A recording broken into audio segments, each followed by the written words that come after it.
nggak mungkin dia itu. Masalahnya Gibran. grupnya Habib Rizik kan sudah bersumpah Wajib. tidak akan dukung Prabowo lagi. Nggak mungkin, Pak. Pasti pasti Ya, dia nggak mungkin ke PDIP lah. Kalau saya yakin sih. Mungkin grupnya sih Ha- logiknya ya, duit tapi mah di beda bawahnya lagi. nggak bakal ikut. Nah, kalau ada duitnya nggak tahu ya. Itu Maruf Amin kan. Mm-mm. Nah, saya rasa sih ini memang obsesinya Pak Prof Mahfud sih, kalau menurut saya ya, Oh iya, gitu obsesinya. iya. Makanya dia jeblosin si Panji Gumilang ke penjara. Kan udah kita ngomongin dari kemarin, Panji Gumilang pasti masuk. Kedua, kalau Panji Gumilang masuk, Mahfud pasti jadi cawapres. Udah kita ramalkan di sini, si Jibril udah kasih tahu saya. Terjadi Iya, semua berarti kan yang kita ngomong kan di sini kan. berarti kan memang kemauannya si ini si si Prof Mahfud sendiri kan yang memang Jadi pengen ini. begini, si Mahfud ini jadi apprentice-nya si Maruf Amin. Maruf Amin ini kan jadi ceritanya jadi si Obi-Wan-nya kan. Nah, si Hmm. Mahfud ini jadi si ininya anakinnya tuh, jadi apprentice-nya gitu loh. Beneran. CS-nya. Ya apprentice-nya jadi penerusnya si Maruf Amin. Visi Benar. misinya Maruf Amin untuk dijadikan khilafah itu dipegang sama Mahfud, tapi kan ditanyain sama si Maruf Amin, buktikan dulu lo bisa sanggup meneruskan visi misi gua. Maka si Mahfud MD ini hajarlah si Panji Gumilang setoran 5 triliun nih. Wah, kaget si Maruf Amin.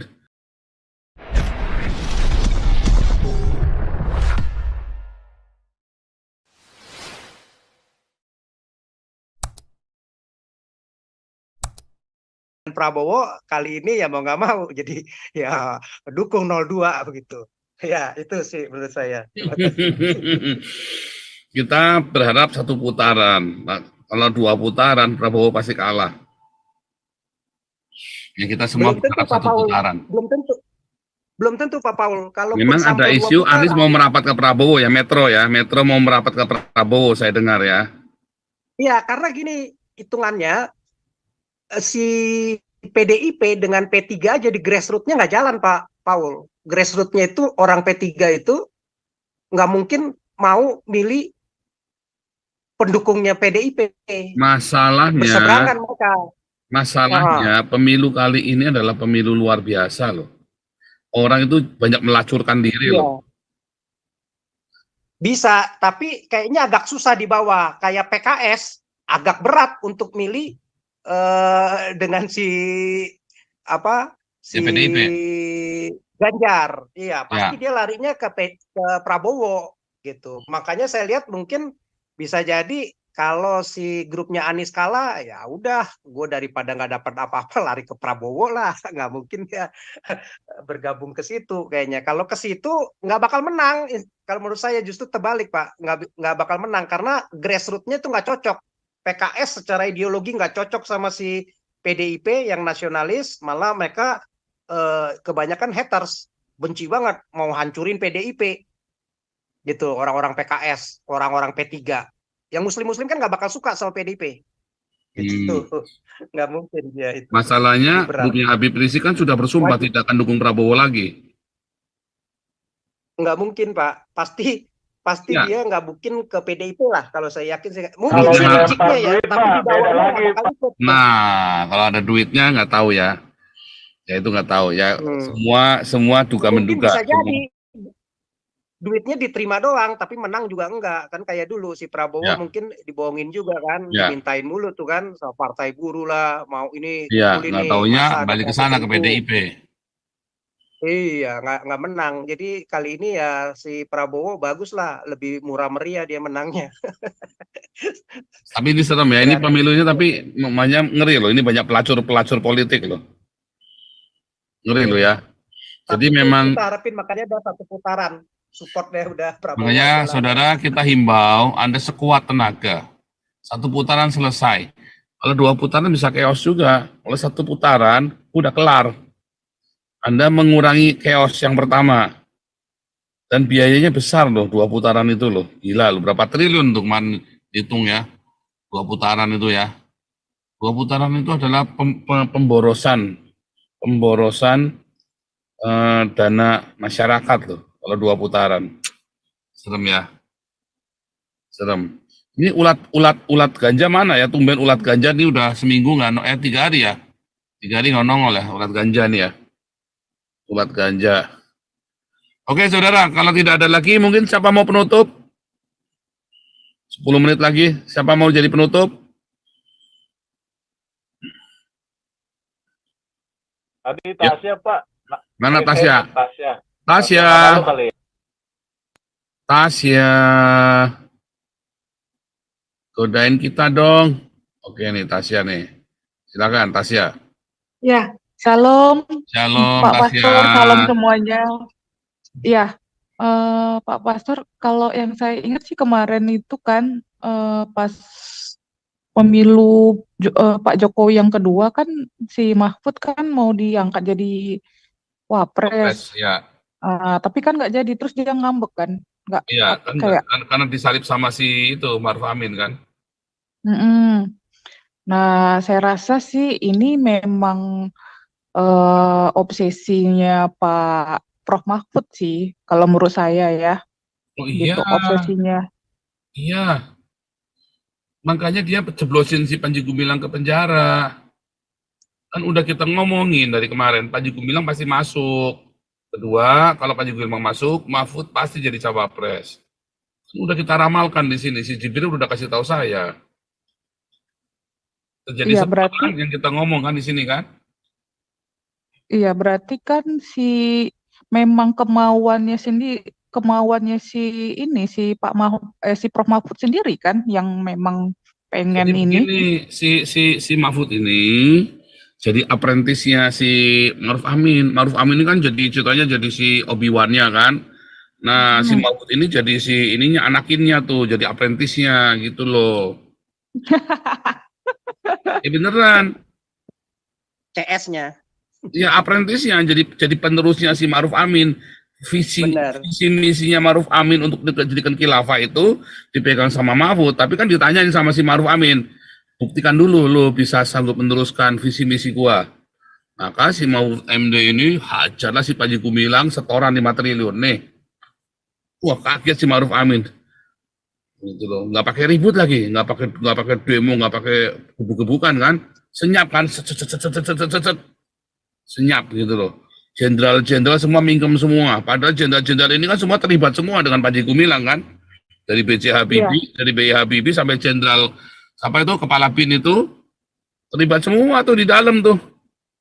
Mingkem semua. Sumpel sama Mahfud, nggak tahu gimana cara itu si Mahfud MD bisa jenderal-jenderal itu nggak berkutik semua. Wah, si Maruf Amin bilang, wah, good. May the force be with you, katanya kan. Udah lagi angkat lah. Kamu sekarang bukan lagi Padawan lagi, kamu sudah jadi Jedi, gitu loh. Itu ceritanya begitu. Coba kalau Ganjar kemarin pasangannya jangan si Mahfud, mungkin bisa misalnya Yeni Wahid kah atau yang lain yang lebih sekuler, mungkin bisa jadi beda. Kita mungkin bisa jadi. Cuman Ganjar itu salahnya Ganjar di bulan pertama dia hantam si Jokowi. Iya. Itu salah besar, makanya kan langsung drop kan, jos terjun bebas kan, langsung di bawah 20%. Dari 30 sekian jadi di bawah 20, anjlok. Salah besar PDIP sama si Ganjar. Itu salahnya cuma itu saja. Tapi ini sekarang dongkrak PDIP itu lihai dalam berpolitik ya, PDIP ini ya saudara. Dia udah makan asam garam, dikhianati, dikentutin segala macam. Ya, si Megawati kan cuma diem aja kan. Diem sambil nyimpen, sambil merengkel di hati kan. Nah, ini lihai sekali si Megawati ini, lihai dan licik. Ya. Jadi bisa jadi kali ini benar-benar akan melacurkan diri nih Megawati nih.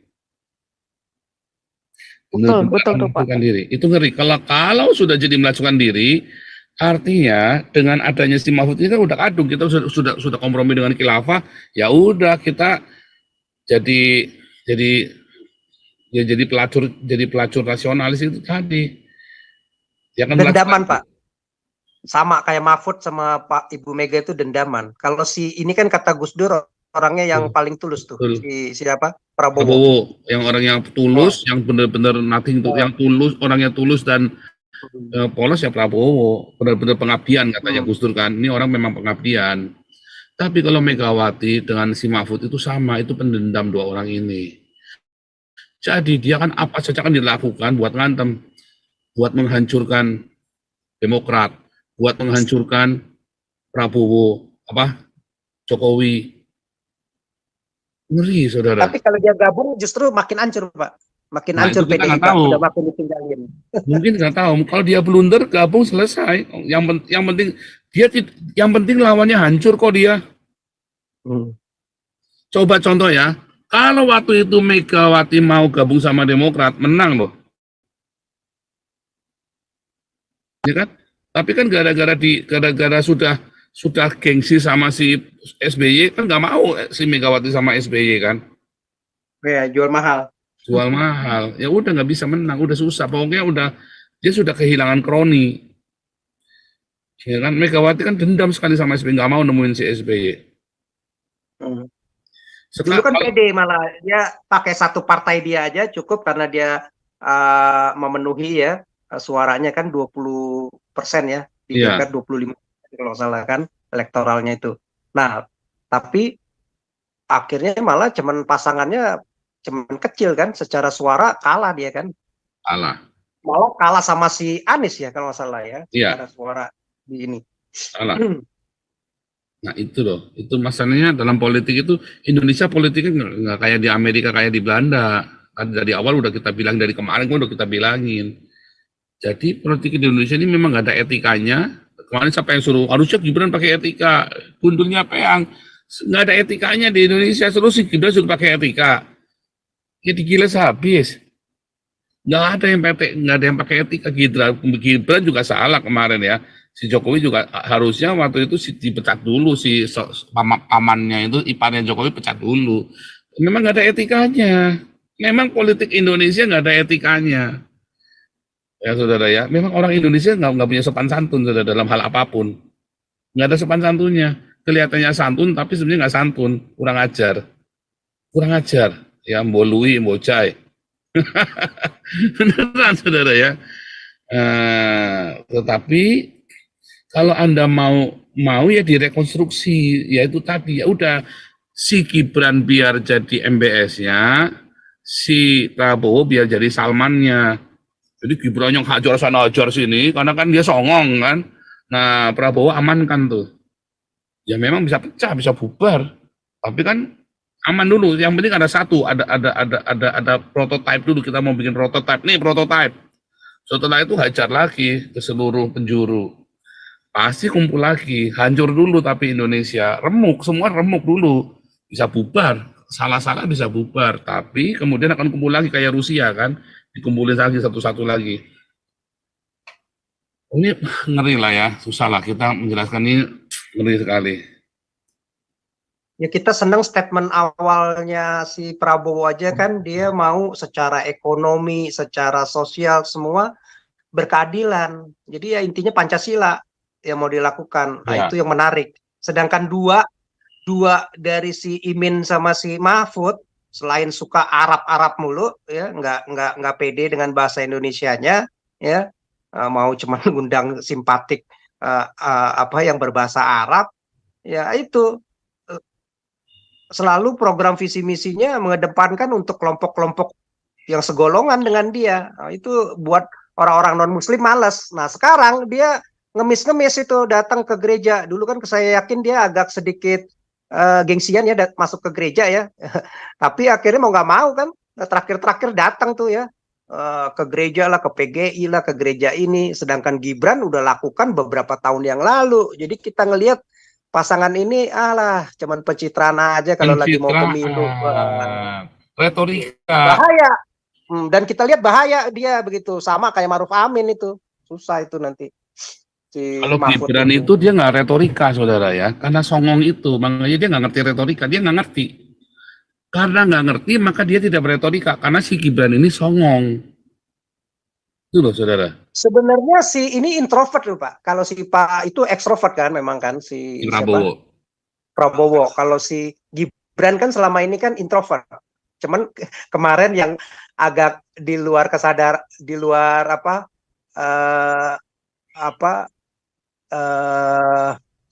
di luar ini ya dia di luar karena milenial itu kan kebiasaan persangkaan dia orang, milenial iya, jadi di sungokong luar- gitu, gaya-gaya iya sungokong. di kan. luar nggak disangka-sangka orang gaya karena songong ekstrovertnya keluar itu, sedikit. karena songong dan saya yakin Jokowi bagus. senang, bagus Justru- anak, bagus perlu nih sekali-kali digituin tuh orang udah bawa tanah tuh, kan gitu kan sama si Jokowinya. Iya, Jokowi tak kesel justru juga. kalau